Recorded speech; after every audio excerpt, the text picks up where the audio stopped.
तो दोस्तों आज हम फिर से आपके लिए लेकर आए हैं देश दुनिया की तमाम ताजा बड़ी खबरें। सबसे पहली बड़ी खबर में आपको बताएंगे दोस्तों कि बांग्लादेश छोड़कर भारत पहुंची शेख हसीना को मोदी सरकार ने शरण देने से किया इनकार। अब शेख हसीना जाएंगी स्विट्जरलैंड। हमास चीफ की हत्या का बदला लेने के लिए गाजा से इजराइल पर मिसाइलों की बौछार। हमास की अल कसम ब्रिगेड ने किया हमला, इजराइल के 7 लोगों की मौत। वक्फ बोर्ड की पावर कम करने की तैयारी में है मोदी सरकार। अखिलेश यादव ने किया विरोध, कहा ऐसा नहीं होने देंगे। ईरान के हमले के बीच अमेरिका ने इजराइल की मदद का किया ऐलान, कहा अमेरिका करेगा इजराइल की हिफाजत। बांग्लादेश में तख्ता पलट होते ही कंगना रनावत को लगी मिर्ची, कहा मुस्लिम देशों में कोई नहीं सुरक्षित, भारत है सबसे अच्छा देश। बांग्लादेश में तख्ता पलट होते ही मारे जाने लगे हिंदू, बीजेपी नेता ने किया दावा 1 करोड़ हिंदू आ सकते हैं भारत। तो दोस्तों सभी खबरों को एक एक कर बताने वाले हैं, वीडियो को लाइक कर चैनल को सब्सक्राइब कर दें। इससे भी बढ़ तो दोस्तों अगली खबर की ओर, तो बांग्लादेश छोड़कर भारत पहुंची शेख हसीना को मोदी सरकार ने शरण देने से किया इनकार। अब स्विट्जरलैंड जाने की तैयारी में शेख हसीना। दोस्तों आपको बता दें कि बांग्लादेश में भारी हिंसा के बाद बांग्लादेश की प्रधानमंत्री शेख हसीना ने पीएम पद से इस्तीफा दे दिया। पीएम पद से इस्तीफा देने के बाद अपने परिवार को लेकर बांग्लादेश की प्रधानमंत्री भारत पहुंची और भारत के हिंडन एयरपोर्ट पर उनका हेलीकॉप्टर उतरा। लेकिन अब बांग्लादेश की प्रधानमंत्री शेख हसीना को लेकर मोदी सरकार ने बड़ा झटका दिया है। दरअसल आपको बता दें कि मोदी सरकार ने बांग्लादेश की प्रधानमंत्री शेख हसीना को भारत में शरण देने से इनकार कर दिया है। मोदी सरकार ने कहा है कि हम शेख हसीना की पुरजोर मदद करेंगे, लेकिन भारत में उनको शरण नहीं देंगे। वहीं आपको बता दें कि भारत में शरण नहीं देने के बाद अब बांग्लादेश की प्रधानमंत्री शेख हसीना फिनलैंड या स्विट्जरलैंड जा सकती हैं। दरअसल आपको बता दें कि शेख हसीना को उम्मीद थी कि पड़ोसी देश भारत उनको जरूर शरण देगा, लेकिन इस बार मोदी सरकार ने उनको शरण देने से इनकार कर दिया, जो शेख हसीना के लिए बड़ा झटका माना जा रहा है। इसे भी बढ़ते दोस्तों अगली खबर की ओर, तो गाजा पट्टी से इजराइल पर मिसाइलों की फिर हुई बौछार। हमास की अल कसम ब्रिगेड ने किया हमला। दोस्तों आपको बता दें कि हमास चीफ की हत्या से नाराज हुए हमास की अल कसम ब्रिगेड ने गुस्से में आकर इजराइल पर हमला कर दिया है। लगभग 7 से 8 मिसाइल हमास की अल कसम ब्रिगेड ने इजराइल के दक्षिणी क्षेत्रों पर दागी हैं, जिसमें कई मिसाइलें इजराइल के प्रमुख क्षेत्रों में जाकर गिरी हैं, जिससे इजराइल को भारी संख्या में नुकसान हुआ है।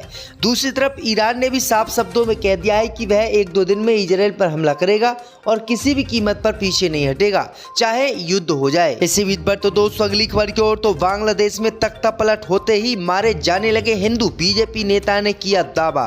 दोस्तों आपको बता दें कि पड़ोसी मुल्क बांग्लादेश में हुए तख्ता पलट को लेकर भारत में राजनीति गर्मा गई है।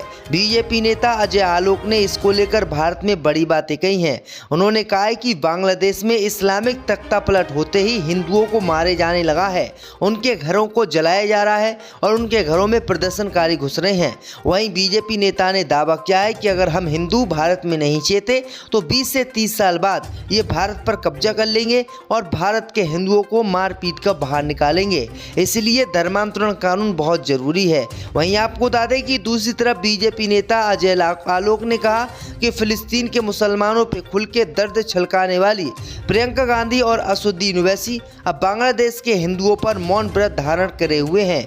एक भी मुसलमान नेता या मौलवी अपील नहीं करेगा कि हिंदुओं को मत मारो, ये बात देश को समझना पड़ेगा। इसी बीच बढ़ते दोस्तों अगली खबर की ओर, तो वक्फ बोर्ड के समर्थन में उतरे अखिलेश यादव, बोले वक्फ बोर्ड को कमजोर करने की तैयारी में बीजेपी। दोस्तों आपको बता दें कि केंद्र की मोदी सरकार वक्फ बोर्ड में बड़े संशोधन कर सकती है, लेकिन मोदी सरकार के संशोधन से पहले ही विपक्षी दल इसके विरोध में उतर आए हैं और मोदी सरकार से इसमें संशोधन न करने की मांग कर रहे हैं। वहीं आपको बता दें कि अब वक्फ बोर्ड के समर्थन में उत्तर प्रदेश के पूर्व मुख्यमंत्री अखिलेश यादव उतर आए हैं। अखिलेश यादव ने केंद्र की मोदी सरकार पर निशाना साधते हुए वक्फ बोर्ड में किसी भी तरह के संशोधन को स्वीकार नहीं करने का ऐलान किया है। अखिलेश यादव ने कहा कि अगर बीजेपी किसी भी कीमत पर वक्फ बोर्ड में संशोधन करती है तो वो इसका विरोध करेंगे और वक्फ बोर्ड में किसी भी कीमत पर संशोधन नहीं होने देंगे। उन्होंने कहा है कि मुसलमानों को और वक्फ बोर्ड को पावर कम करने के लिए मोदी सरकार ये सब कर रही है। इसी बीच पर तो दोस्तों अगली खबर की ओर तो ईरान हिजबुल्लाह हौती के खतरे के बीच अमेरिका ने इजराइल को मदद का दिया भरोसा। दोस्तों आपको बता दें कि ईरान में हमास नेता की हत्या के बाद मिडिल ईस्ट में तनाव बढ़ गया है। गाजा पर इजराइल के कहर के बीच रविवार को लेबनान की तरफ से इजराइल पर दर्जनों मिसाइल दागी गई। ऐसे में कई मोर्चों पर जंग के खतरे के बीच अमेरिकी रक्षा मंत्री ने इजराइल से बातचीत की है। अमेरिका के रक्षा मंत्री लॉयड जे ऑस्टिन ने इजरायली समकक्ष योवन गैलेट से बात की है और ईरान से जंग के बीच अमेरिका ने इजराइल को समर्थन का भरोसा जताया है। अमेरिका का कहना है कि अगर ईरान हिजबुल्लाह या हौतीस किसी भी कीमत पर इजराइल पर हमला करेंगे तो अमेरिका उनका खुलकर साथ देगा। वही आपको बता दें कि अमेरिका अब तक साथ देने से इजराइल का कतरा रहा था, लेकिन एक बार फिर से इजराइल का साथ देने का अमेरिका ने ऐलान किया है। इसी बीच पर तो दोस्तों अगली खबर की ओर तो बांग्लादेश में तख्ता पलट होते ही कंगना रनावत को लगी मिर्ची, कहा मुस्लिम देशों में कोई नहीं सुरक्षित। दोस्तों आपको बता दें कि बांग्लादेश में प्रधानमंत्री शेख हसीना के इस्तीफे के बाद और बांग्लादेश में हुए तख्ता पलट के बाद MP कंगना रनावत को मिर्ची लग गई है। कंगना रनावत मुस्लिम देशों के विरोध में उतर आई है और उन्होंने मुस्लिम देशों को गलत बताते हुए कहा है कि मुस्लिम देशों में कोई भी सुरक्षित नहीं है और हम तो भाग्यशाली हैं कि हम राम राज्य में रह रहे हैं। उन्होंने कहा कि बांग्लादेश में किस तरह से प्रधानमंत्री शेख हसीना को कुर्सी से हटाया गया और वहां पर एक कट्टरवादी मुस्लिम सरकार बनाने की कोशिश की गई। माफ कीजिएगा, कंगना रनावत ने कहा कि हम बहुत ही खुशनसीब हैं कि हम भारत में रह रहे हैं और यहाँ पर मुस्लिम देश नहीं है। अगर यहाँ पर भी मुसलमान बहुसंख्यक होते तो यहाँ पर भी हिंसा होती और यहाँ पर भी कोई ठीक से नहीं रह पाता।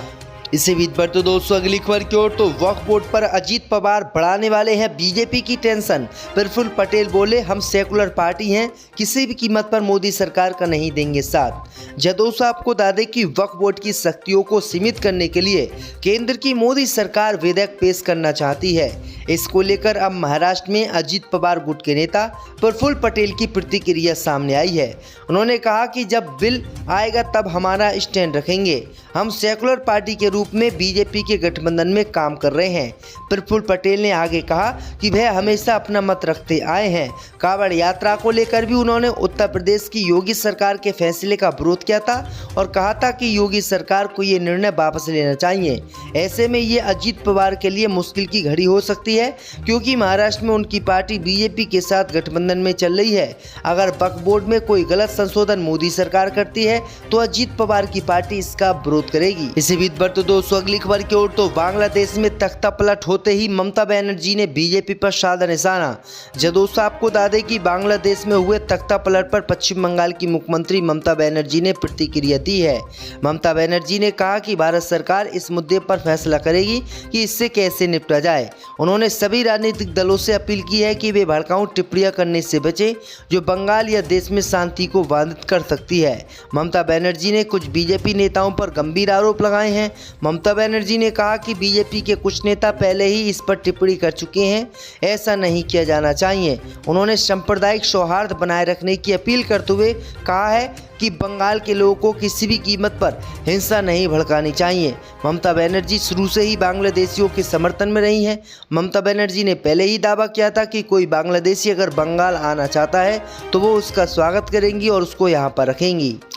इसी बीच पर तो दोस्तों अगली खबर की ओर तो पंजाब के मुख्यमंत्री भगवंत मान का मोदी सरकार ने पेरिस दौरा किया रद्द।